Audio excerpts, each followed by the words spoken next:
14장 13절 14절 같이 한 목소리로 읽겠습니다. 모세가 백성에게 이르되 너희는 두려워하지 말고 가만히 서서 여호와께서 오늘 너희를 위하여 행하시는 구원을 보라. 너희가 오늘 본 애굽 사람을 영원히 다시 보지 아니하리라. 여호와께서 너희를 위하여 싸우시리니 너희는 가만히 있을지니라.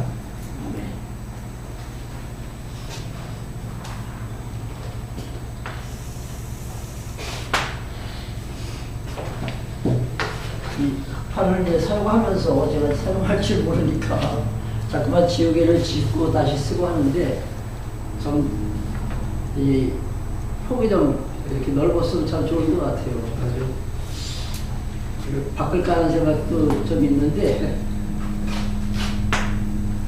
하나님께서 이제 그 열조들에게 약속하신 이 약속을 이제 이루어 가실 때 첫 번째 약속이 자손을 번창시켜 주시겠다고 하신 그 약속을 이제 이루어 가십니다. 이게 어디서부터 나오죠? 창세기 이제 37장부터 나온다 했죠. 어디까지냐 하면은 민수기 30장까지. 처음에는 이제 그 자손을 이제 하나님께서 보호하시고 그리고 이제 형통하게 하십니다. 그리고 이제 출애굽기에 우리가 이제 넘어가면은 1장에 이제 나오는데 이스라엘 백성들이 아주 그 번성하는 속도가 굉장히 빨라가지고 아마 그 애굽 사람을 능가할 정도로 많이 이제 그 번성을 하게 됩니다. 그때 이제 그 바로가 위기를 느끼게 되죠. 혹시 저들이 이제 우리를 치고 도망가지 않을까. 그래서 그때부터 이스라엘 백성들을 이제 학대하기 시작하는데 그들이 하는 노예 생활이 점점 힘들어집니다. 예전보다 너무나도 힘들어가지고 이제 하나님께 이제 호소를 할 때 하나님께서 내가 알았다 하시면서 이제 기억하노라 이렇게 말씀하신다 했죠. 이 기억이라는 것은 이제 400년이 이제 찼으니까 내가 너희를 노예에서 이제 풀어주겠다. 이거 하나님의 이제 이건 약속, 언약입니다. 그렇죠? 언약을 이제 내가 이제 이루어주겠다.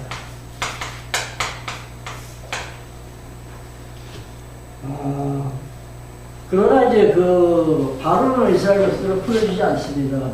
그때 하나님은 이제 10가지 재앙을 내리시는데 그 중에서도 이제 첫 번째부터 9번째 재앙이 그 신들과의 이제 전쟁이라고 말씀드렸죠. 그러니까 애굽 사람들이 섬기는 그 신들은 하나님께서 그 애굽 땅에 그 퍼붓는 그 진노, 그 재앙을 갖다가 이렇게 어떻게 피할 수 없게 옷을 마치 정말로 무력화시켰다 그랬죠, 하나님께서. 그래서 신들과의 전쟁에서 이제 그 애굽 사람들이 그렇게 피해를 보면서도 끝까지 그 바로는 이제 손을 안 듭니다. 그때 하나님께서 이제 마지막 재앙, 10번째 재앙이었죠. 10번째 재앙을 해주시는데 이 재앙은 애굽의 장자를 다 죽이는 정말로 그 당시 아마 그 온 천지가 애굽 땅의 온 천지가 아마 피바다가 됐을 것 같습니다. 그 장자가 다 죽고 생축도 처음 태어난 그 첫 새끼를 하나님께서 다 죽이셨다 했잖아요. 이제 그런 재앙을 하나님께서 이제 내리십니다.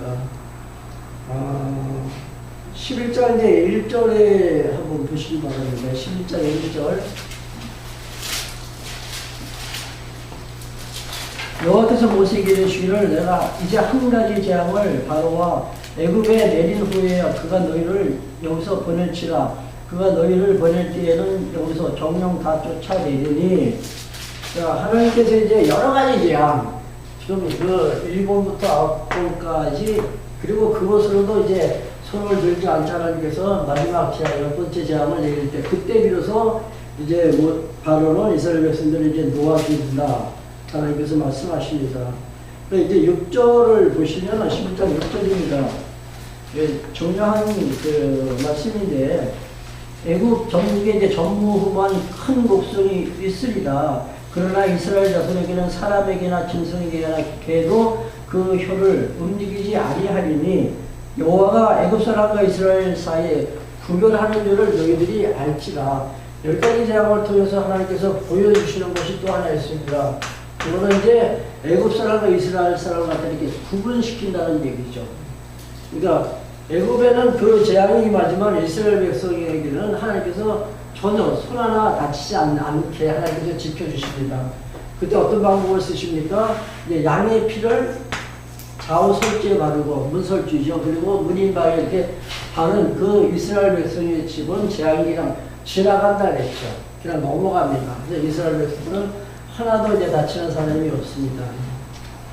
그런데 그 애굽에는 하나님께서 그 퍼붓는 그 마치 전투기가 이제 그 폭격하듯이 용단 폭격하듯이 완전히 그 황폐화 시켜버리는데 그때 비로소 이제 그 바로가 놓아주죠. 근데 그 12장 41절 한번 보세요. 12장 41절 보시면은 430년이 마치는 그날 여호와의 군대가 다 애굽 땅에서 나오지라. 이 400년, 400년이 찾아 하나님께서는 이제 이스라엘 백성들이 애굽에서 이제 탈출할 수 있도록 하나님께서 인도해 가십니다. 이 400년과 430년의 차이는 지난 시간에 제가 이제 말씀드렸죠. 여기에 큰 의미를 사실 우리가 둘 이유가 없습니다. 하나님께서 하시는 그 섭리를 통해서 하나님이 살아계시다는 것만 우리가 깨달으면 사실 되잖아요. 그러니까 큰 의미를 두지 맙시다. 이제 하나님께서 이제 인도하실 때 어디로 인도하시냐면 홍해길로 인도하십니다. 홍해길. 빨리 갈 수 있는 그 척중 지름길이 있음에도 하나님은 빙빙 돌리시잖아요. 홍해길로 이렇게 그 하나님께서 인도하실 때 앞에 뭐가 손대놨으죠? 그러니까 이스라엘 백성들 그 가는 길을 갖다 안내하는 그 내비게이션이 하나 있다 그랬죠. 그게 뭐냐면은 불기둥과 구름기둥이죠.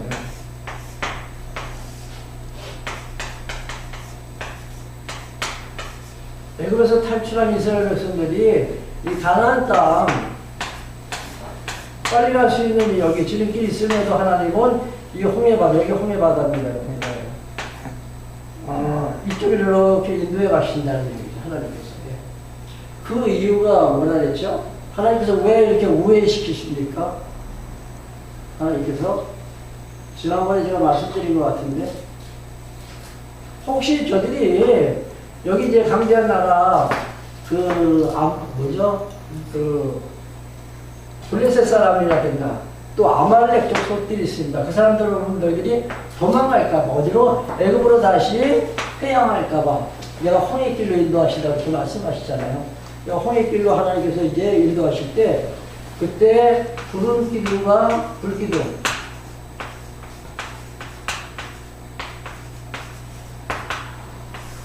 이게 저는 이제 내비게이션이라고 아까 말씀드렸는데 그 앞에서 이제 먼저 떠올라서 갑니다. 그러면 이스라엘 백성 그 진영은 뒤따라 가게 되는데 이 광야는 사실 저는 가보지 않았기 때문에 사실 어느 정도 더운 지역인지 모르겠어요. 혹시 전사를 갔다 오셨나요? 못 가보셨어요? 못 갔어요. 뭐 성지순례 가면 꼭 한 번씩 들린다는데 저도 못 가봤습니다. 근데 아마도 40도 이상 낮에 온도가 그렇죠? 한 50도까지도 올라가겠죠. 그 장렬하는 그 태양빛 아래서 이스라엘 백성들이 정말로 더워서 못 살 수밖에 없잖아요. 여기는 인간이 살아가기 힘든 정말로 생존하기 불가능한 그런 환경입니다. 그리고 또 밤에는 너무 추워요. 그러니까 우리는 한 10도 정도면 어느 정도 우리가 견뎌내잖아요. 그렇죠? 날씨가 한 10에서 한 15도 정도 이렇게 될 것 같은데 우리는 그냥 적당히 살아갈 수가 있는데 이 광야 생활에서는 낮에 너무 덥기 때문에 그 일교차가 기온차가 뭐 30도 뭐 이렇게 40도씩 내려가면 추워가지고 얼어 죽는 데요. 그 10도에서도. 그러니까 밤에는 이제 불기둥으로 하나님께서 이제 이스라엘 백성들을 보호해 주시는 거예요. 그러니까 이 불기둥이 이제 그 히타, 그러니까 난로 역할을 하는 거죠. 그리고 낮에 이 불기둥으로 이제 햇빛을 갖다 차단하니까 저들이 광야 생활을 할 수 있다는 얘기입니다. 그렇게 하나님께서 이제 조건을 이제 만들어 주십니다. 14장 이제 한번 우리 그것은 14장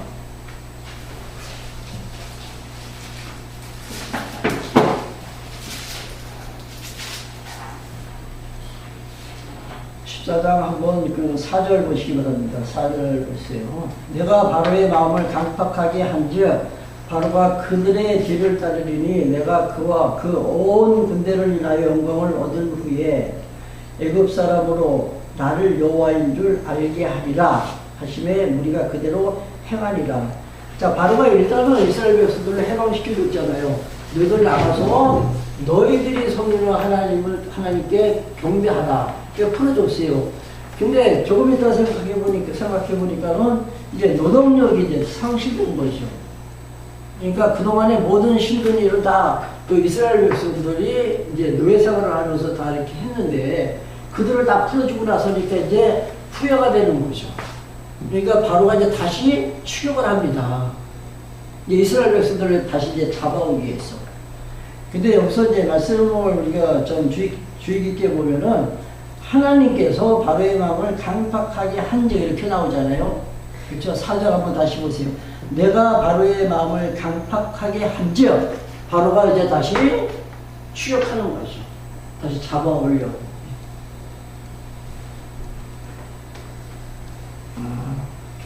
하나님께서는 이제 그렇게 하시는 그 이유가 당신의 그 영광을 선포하는 동시에 바로에게 하나님 당신의 능력을 보여주시기 위해서, 하나님 당신의 능력을 계시하시기 위해서. 이 홍해 사건이 이제 나오는데 이 홍해에서 이제 이스라엘 백성들이 승리하게 됩니다. 이제 번성한 이스라엘 백성들이 애굽에 이제 도전하고 그 도전에서 이스라엘 백성들이 이제 승리하는데 어디서 홍해에서 이제 승리하게 됩니다. 홍해 사건을 통해서.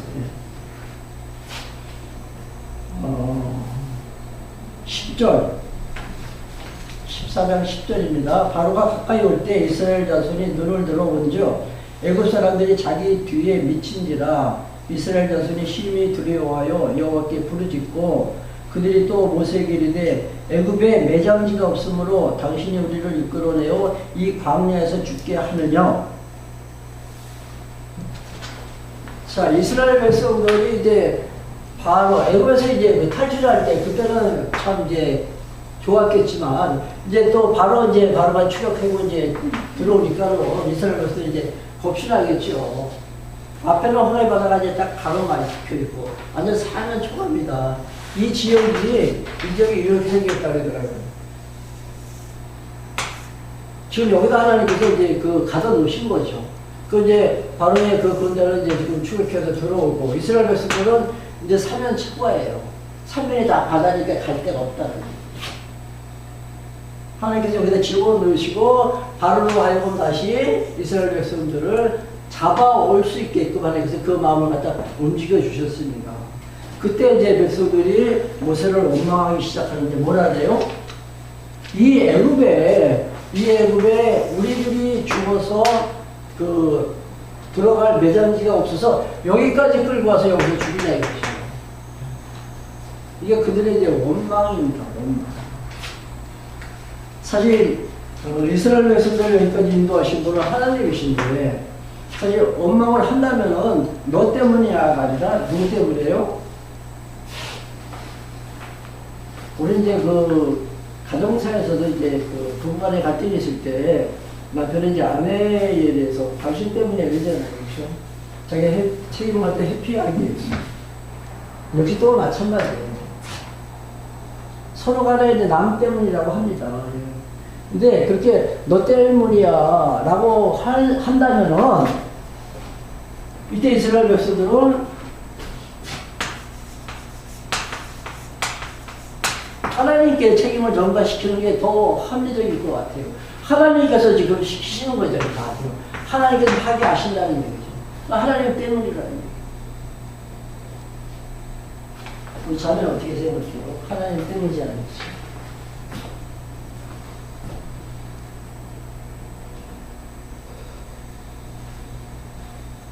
어떻게 생각되십니까? 제가 조금은 좀 충격을 가했어요. 네. 하나님 때문이라고 하면 사실, 이거 뭐야. 하나님에게 어떤 책임이 있냐, 아니냐. 네?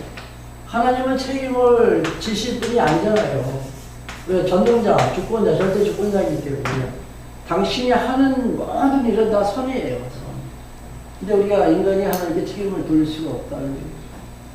제가 약간의 충격을 가한 이유가 있습니다. 여러분들은 얼마든지 소화할 수 있는 힘이 있기 때문에 저는 그렇게 믿고 싶어요. 우리 살려교회가 지금 세워진 지, 여기 세워진 지가 한 3년 됐는데, 물론 그 이전부터 다 우리 공부했고, 지금 아직까지도 우리가 뭐 이렇게 기어다니는 그런 신생아는 아니잖아요. 어느 정도에도 아마 걸음마 단계에 있지 않나. 우리 살려교회에 어떤 성장하는 그 과정을 보면은 아마 걸음마 단계가 아닐까 그런 생각을 합니다. 어느 정도까지 우리 교회가 성장했다고 한번 생각이 드시나요? 그 이상이라고? 지금은 걷고 있다고? 아니면 달리면서 뛴다고 생각이 드시나요? 나 자신을 한번 생각해 보세요. 저는 그래요. 걸음마 단계 같아요. 걸음마 단계에 있는 그 아이는 누가 손을 잡아줘야 돼요. 부모가. 그렇죠? 그래 넘어지지 않는다는 얘기죠. 멘토가 있어야 됩니다. 그렇다고 제가 여러분들보다 저만큼 이렇게 우위에 있다는 건 아니에요. 그런 오해는 하지 마시고. 근데 어느 정도 이제 성숙이 돼가지고 내가 걸어가면서 스스로 이제 혼자 자립할 수 있게 됩니다. 그게 더 이제 말씀으로서 이제 강건해지면 이제 뛰고 다니면서 높이 비상하겠죠. 저 높은 천문까지. 마치 독수리가 저 높은 곳에서 이 밑을 바라볼 때 그 거시적인 안목 가지고 바라보잖아요. 그래서 지금 내가 당하는 그 고통을 이것만 보는 게 아니라는 얘기죠. 이건 근시적이고 아주 좁은 안목입니다. 그래서 독수리가 높은 곳에서 볼 때는 전우를 다 보는 거죠. 그때 비로소 요셉이 고백하듯이 하나님은 당신께서 뜻하시고 당신이 작정하신 그 뜻을 이루어가시는 분이다. 하나님께서 사실은 모든 일들은 다 형통하다. 이제 이런 우리 신앙 고백을 하게 되는데 이건 사실 영원한 우리의 이제 소원이겠죠. 그러나 그 이상을 우리가 품고 살자는 얘기예요. 말씀을 통해서 가능해져요.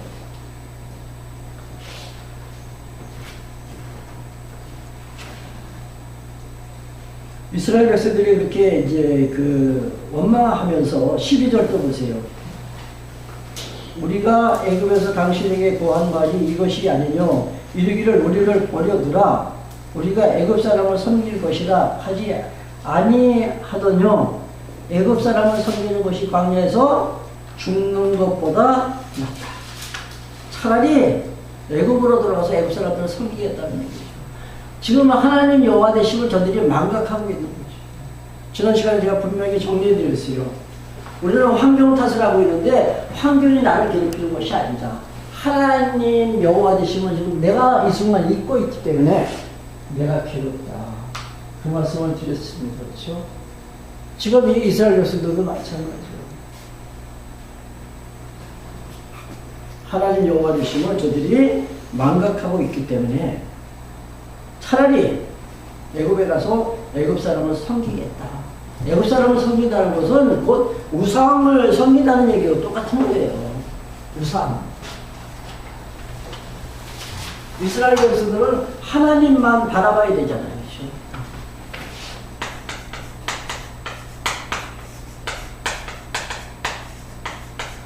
이게 바로 우상 숭배라는 얘기예요. 애굽 사람을 갖다 의지하면서 내가 살겠다는 거예요. 그래서 이제 우리 다음 시간에는 아마 20장 넘어가게 될 것 같아요. 20장 가면 이제 율법에 대해서 쭉 나오죠. 율법 가운데 우상을 만들지도 말고 전하지도 말고 우상 숭배에 대해서 다시 이제 그때 말씀드리겠습니다. 하나님 여호와 되심을 믿는 순간에 우리는 마음에 탐심이 생깁니다. 그래서 성경은 탐욕이 곧 우상 숭배다. 그렇게 말하고 있습니다. 내가 직접 형상을 만들어서 거기가 절하지 아니했지. 마음속에 욕심만 있으면 그게 우상 숭배라는 얘기입니다. 아까 전도사님이 이렇게 강론하시면서 그 선거에 대해서 조금 이렇게 비춰주셨어요. 그렇죠? 저는 다음 시간에 제가 직설적으로 좀 드릴 말씀이 딱 하나 있어요. 네, 하나. 그때부터 제가 누구를 찍어라 이건 아닙니다. 저는 이제 그렇게는 못하죠. 제가 목사니까요. 그렇게 하고 싶은 생각도. 근데 또 한 가지는 제가 당부하고 싶은 게 있어요. 그게 다음 시간에 나오니까 그때 말씀을 드리겠습니다.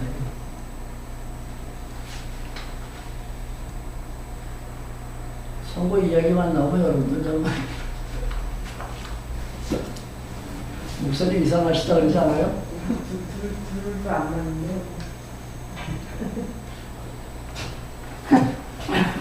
제가 목사가 아니고 선거운동 하려면 전 잘할 것 같아요, 진짜. 진짜 전 잘할 것 같아요. 저 우리 집사람하고도 얘기했어요. 진영에서 그 참모들, 그 선거 캠프에 있는 그 참모들, 그거 어떨 때 참 답답해요. 아, 나 같으면 이렇게 할 텐데. 제가 그런 걸로 한마디씩 던져줘요.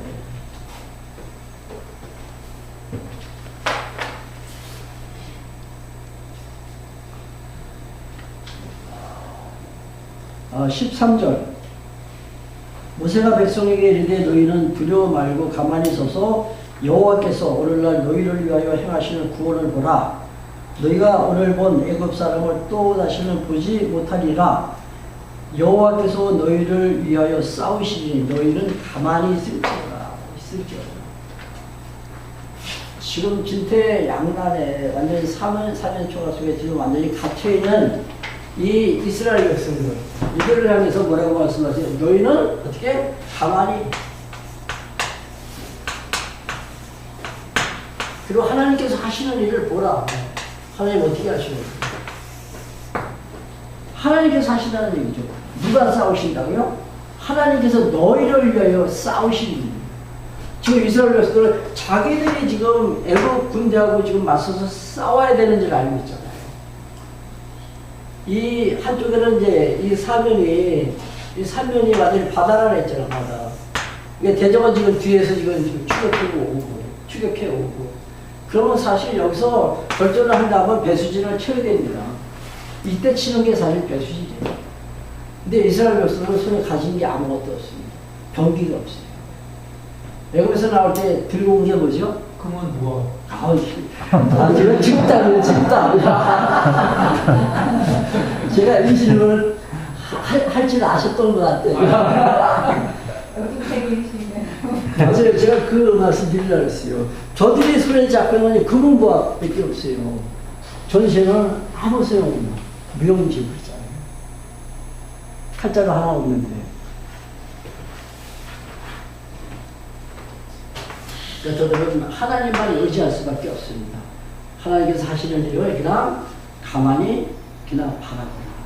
여기서 가만히라는 게 무슨 뜻 같습니까? 가만히.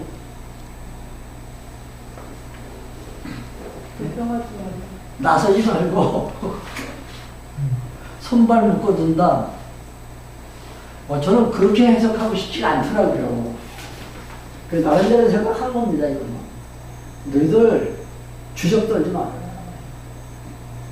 입단속하시는 것 같아요. 이건 제 생각인데 지금 이스라엘 백성들이 막 원망하잖아요. 모세를 원망한다는 것은 모세를 통해서 하나님을 원망하는 거예요.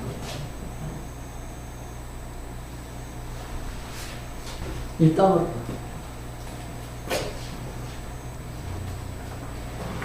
하나님께서 너희를 위하여 싸우신다. 14절 다시 한번 읽습니다. 여호와께서 너희를 위하여 싸우시리니. 여기 여러분들 이런 데는 이렇게 딱 밑줄 치는 거예요. 너희를 위하여 하나님께서 싸우신다. 그러니까 주어는 항상 하나님 여호와 잊지 맙시다.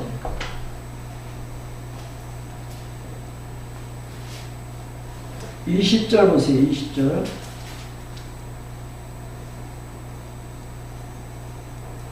애굽진과 이스라엘진 사이에 이르러서니 저 편은 구름과 흑암이 있고 이 편은 밤이 광명함으로 밤새도록 저 편이 이 편에 가까이 못하더라.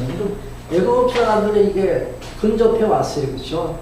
이제 이스라엘 백성들 이제 잡아가지고 갈 만한 그런 거리까지 이제 왔습니다. 그때 하나님께서는 어떻게 하세요?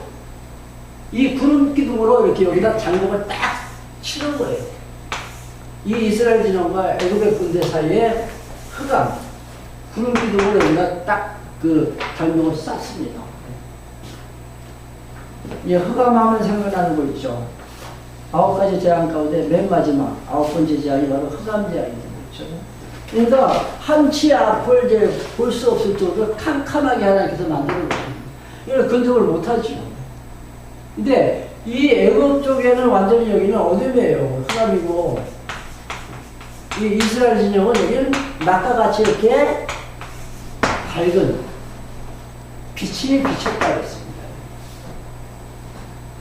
그리고 모세에게 이제 너 손에 잡은 지팡이를 어떻게 내린다 이렇게 말씀하시죠. 여기서부터는 이제 여러분들 그 쉽게 보셨잖아요, 그렇죠? 어제 나왔어요. 그 전에 이제 담으려는데 끊었더니 토요일날 이게 어제 또 나온 그 봤더니 이 내용하고 똑같이 지금 그래서 제가 그 쉽게 내용을 다 이제 지우셔야 돼요. 네.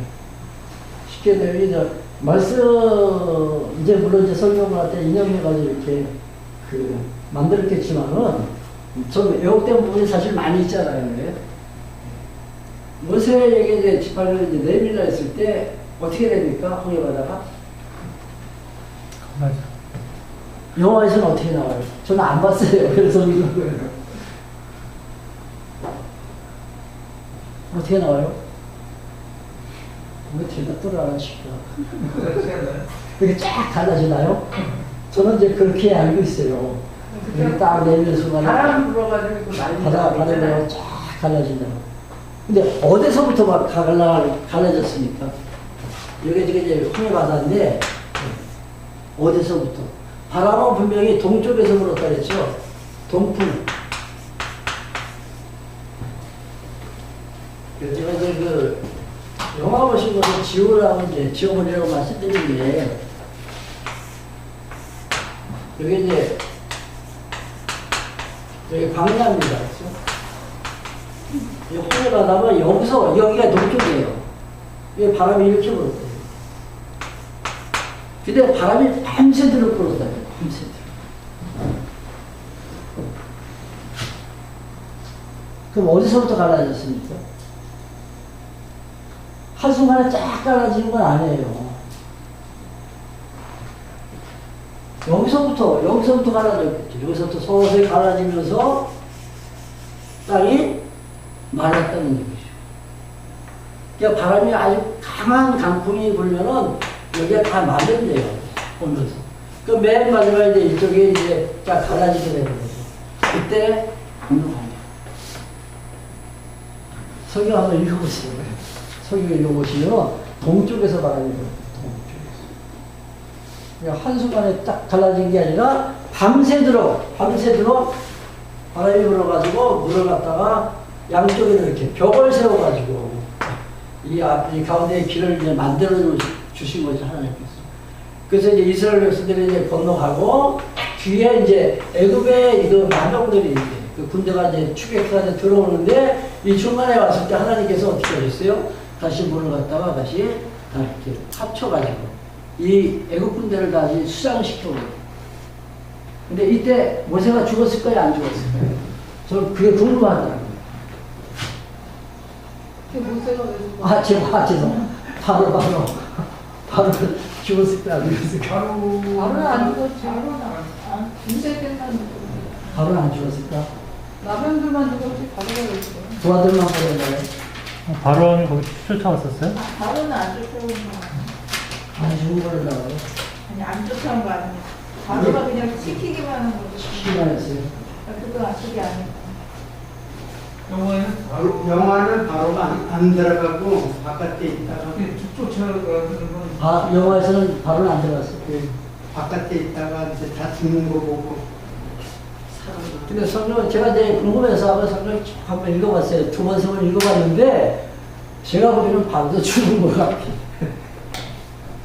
바로 그 군대가 다 수장됐다고 나왔으니까. 글쎄, 뭐, 바로는 자기가 지휘관이니까 자기는 이제 뭐 밖에서 안 들어가고 그 아들만 시켰을 수도 있겠죠. 여담입니다.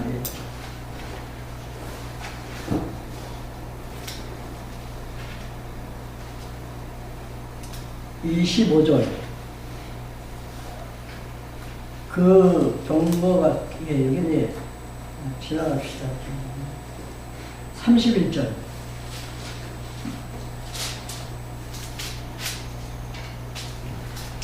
이스라엘이 여호와께서 애굽 사람들에게 베푸신 큰 일을 보았으므로 백성이 여호와를 경외하며 여호와와 그 종 모세를 믿었더라.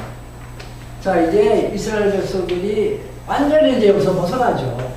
이 홍해바다는 사실 그리스도의 십자가 사건에 우리가 상징적인 의미를 갖고 있다. 생각하시면 그리스도의 십자가.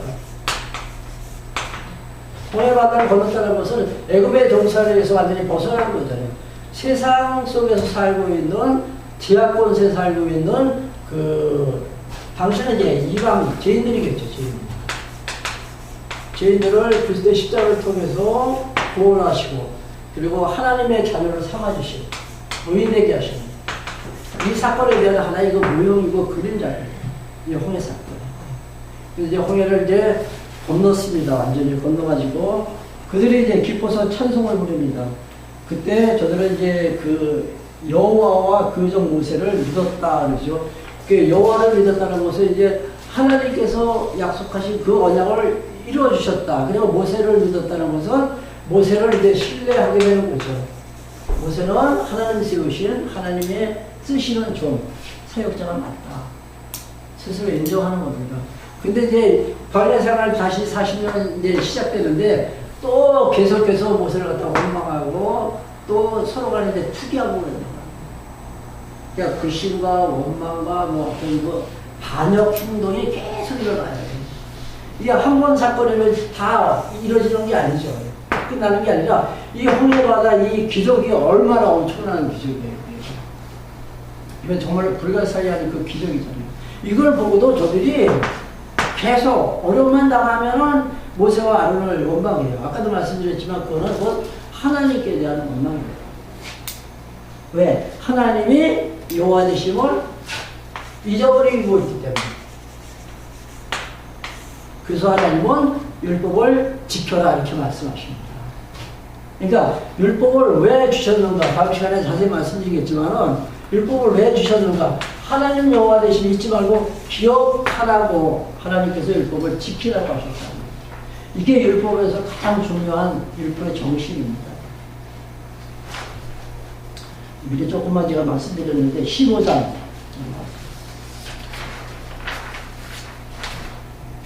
15장에 이제 이스라엘 백성들이 하나님을 찬양하죠. 홍해에서 이제 구원해 주신 그 하나님. 이제는 애굽에서 완전히 해방됐잖아요. 이제 자연이 됐습니다. 그래서 하나님께서는 이제 찬송하게 하십니다. 그 하나님께서 이제 찬송하게 하시는 그 방법이 있어요. 그게 뭐냐면은 일단은 어려운 문제시죠. 이 어려운 문제를 갖다 하나님께서 이제 해결해 주십니다. 이건 여기 고난, 고통 이렇게 표현하잖아요. 곤고한 날. 그리고 이거 이제 형통한 날이에요. 우리 인생사 보면 곤고한 날과 형통한 날이 반복적으로 이어갑니다. 항상 그냥 형통한 날만 있으면 어떨 것 같습니까? 이건 의미가 없어져요. 나중에는 감각이 없어진다. 매일같이 좋은 일만 있어 보세요. 때로는 좀 어려움도 있고, 이 어려움을 겪은 다음에, 그때 또 이제 하나님께서 해결해 주실 때, 그때 맛보는 그 기쁨, 그 기쁨을 맛보면 사람들이 찬송을 부르게 됩니다. 그러니까 이 감사할 수 있는 그 신앙이 이 과정을 통해서 생겨난다는 얘기죠. 이 과정을 통해서. 근데 하나님은 우리에게 범사에 감사라 이렇게 말씀하십니다. 그러니까 돈 한 명이 있어야만 우리가 감사하는 것이 아니라 항상 기뻐하고 범사에 감사하라고 말씀입니다. 가능하지 않죠? 그렇죠? 도저히 될 수가 없잖아요. 그럼 하나님 참 짓궂으신 것 같아요. 저는 이런 성경 보면은 하나님이 잘 이해가 안 된다는 얘기죠. 될 수 없는 것을 하나님께서 하라고 하십니다. 율법도 마찬가지예요. 율법도 지킬 수 없는 그 율법을 하나님은 이제 지키라고 이렇게 말씀하십니다. 왜? 안 되는 걸로 하라고 하시면 안 돼요. 근데 제사도 주셨잖아요. 제사.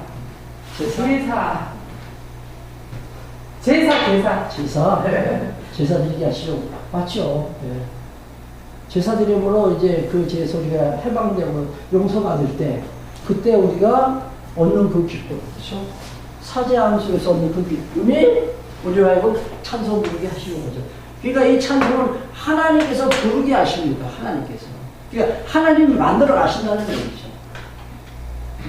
내가 찬송 부르는 게 아니라 하나님께서 부르게 하십니다. 이 호레바다 사건을 통해서 이스라엘 백성들이 찬송을 부르는 내용이 15장에 나옵니다. 거의 이제 한 장 거의 다예요. 15장 1절.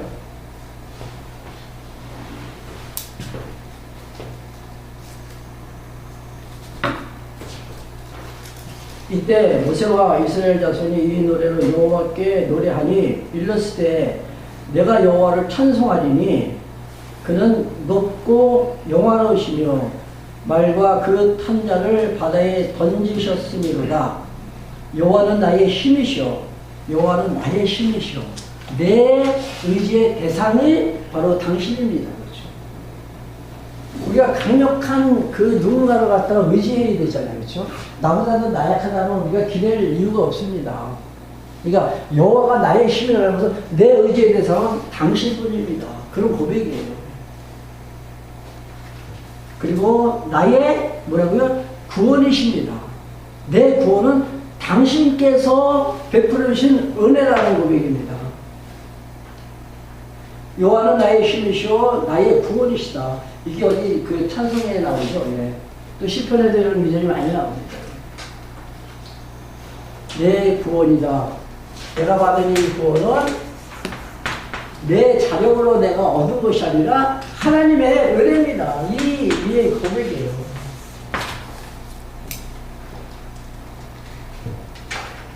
그 다음에 또 보세요. 그는 나의 하나님이시니 내가 그를 찬송할 것이요. 하나 또 있는데 다시 2절. 여호와는 나의 힘이시오 노래시며 나의 구원이시다.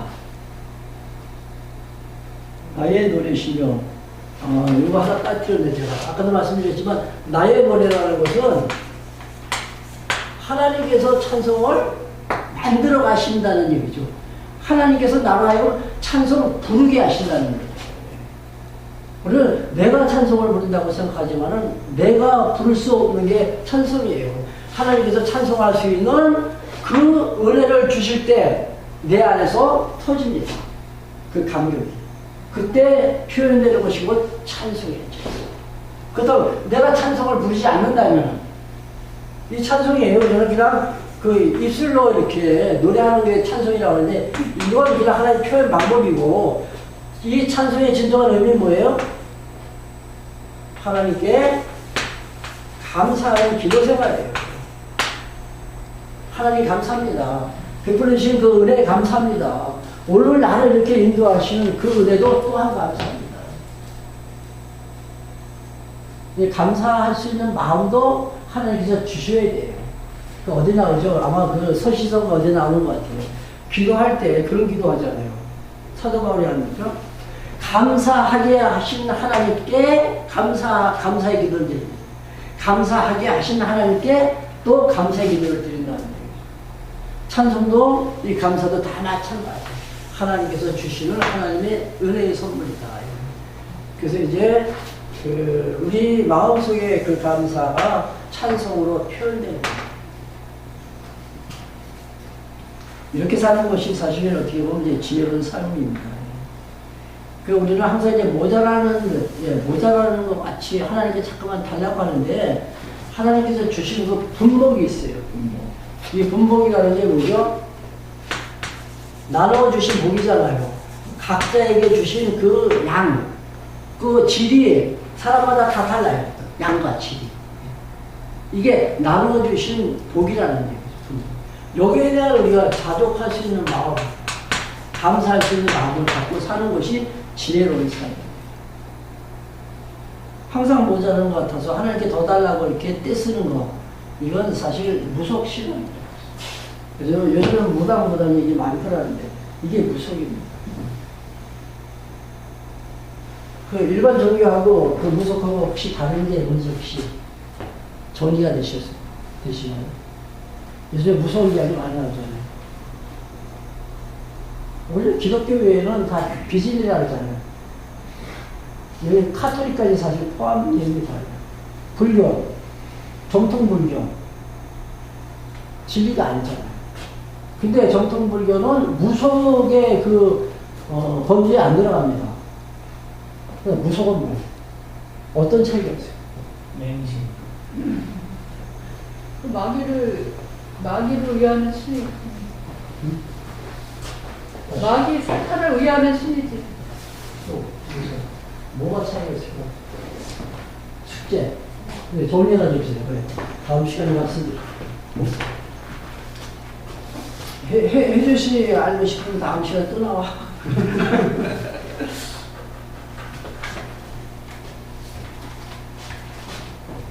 제가 가끔씩 이렇게 농담을 하면은 어떤 사람은 목사가 이상한 이야기 한다. 우리 최조카 권사님이 지금 여성계 회장을 맡고 있다 그러면서 권사님이 저를 보고서 그런데요. 고모부는 목사님 같지가 않아. 여러분들 어떻게 보시나요? 제가 목사같이 보이나요? 목사님이시죠. 저는 목사같이 안 보인다고 대답하기를 받았는데.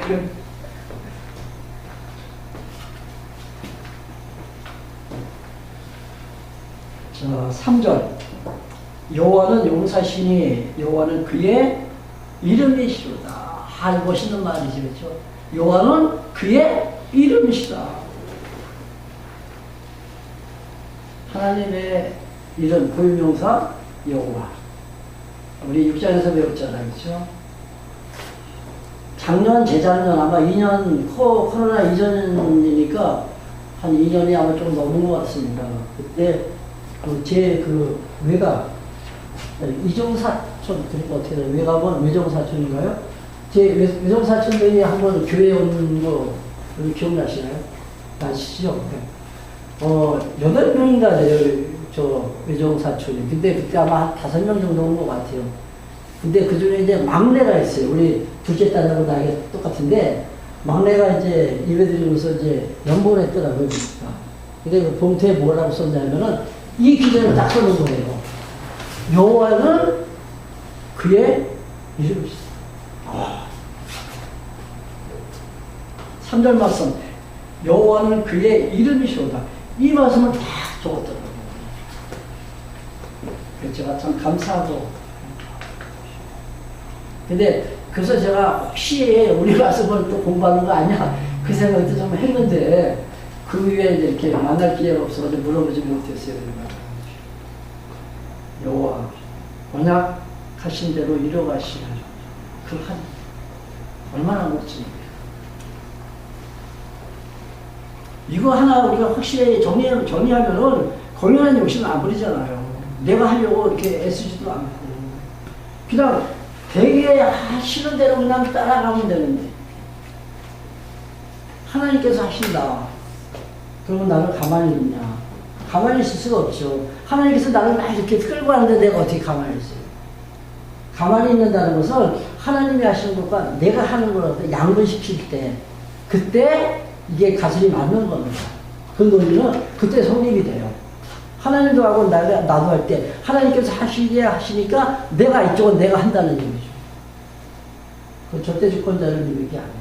하나님께서 하신다는 것이 확실히 믿어지고 하나님께서 하게 하시는 대로 나는 따라갈 수밖에 없다는 얘기죠. 바로 안 갑니다.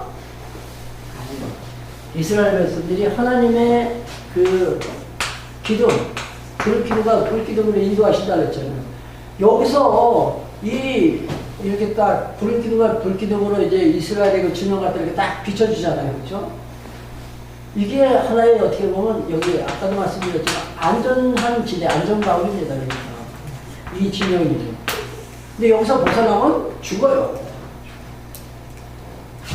그래서 하나님께서 인도하신 대로 따라갈 수밖에 없어요. 그러니까 하나님께서 하게 하시는 대로 나는 하게 되어진다. 예.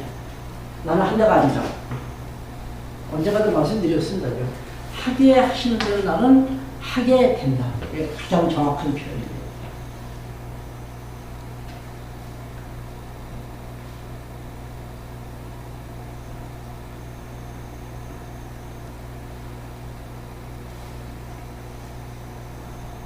(14절) 15절 14, 15 에돔 방백이 놀라고 모압 영웅이 떨며 가나안 거민이 낙담하나이다.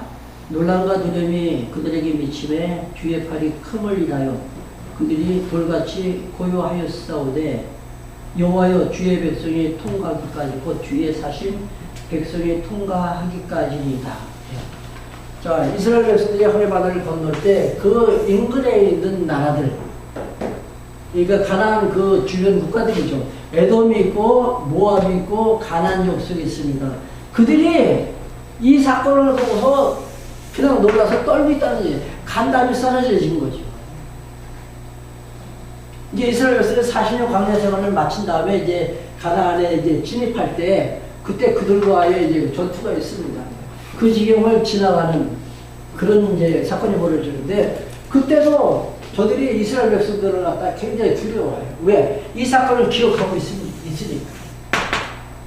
저들은 하나님이 지켜주시는 하나님의 백성입니다. 지금 40년 후에 나타날 이 사건에 대한 하나의 예언입니다. 여기서 꼭 짚고 넘어갈 부분이 있는데 제가 지금 찾네요. 17절, 18절. 18절 보세요. 17절. 주께서 백성을 인도하사 그들을 주의 기업의 산에 심으시니다. 자, 이스라엘 백성을 인도하시는데 어디로 데려가세요? 주의 기업의 산. 거기가 어디예요? 가나안 땅이십니다. 그것이 바로 하나님 거하시는 초석. 그래서 하나님께서 이제 가나안 땅에 이제 들어가면 이스라엘에서 들어가면은 예루살렘의 성전을 갖다가 짓잖아요. 그 성전이 바로 하나님 임재하시는 초석입니다. 하나님.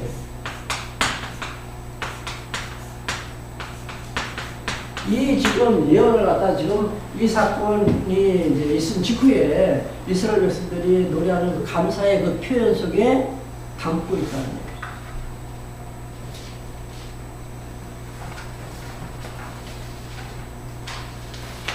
이제 호메바다를 건너면은 이제 그 연안을 이제 쭉 내려옵니다. 바다도 연안을 이제 쭉 내려오는데 처음에는 이제 마라라는 지역에서 이제 스물을 만나죠.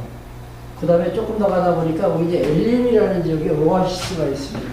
거기를 통과하고 그다음에 신광야를 거쳐서 그리고 르비딤 그리고 시내산까지 도착하는 그런 이제 장면이 나와요.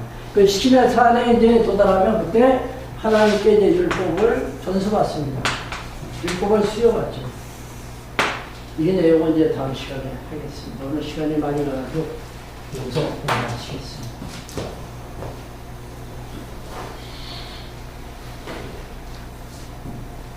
혹시 질문 있으면 입에 끝나면은 저기 식사를 같이. 그러니까 다음 주에 사모님 못 나오셔. 오늘 회의로 왔으니까. 따블로 먹어. 6명까지 되는 거나? 네? 6명까지 되는 거나? 6명까지 되니까 뭐 이렇게 나눠가지고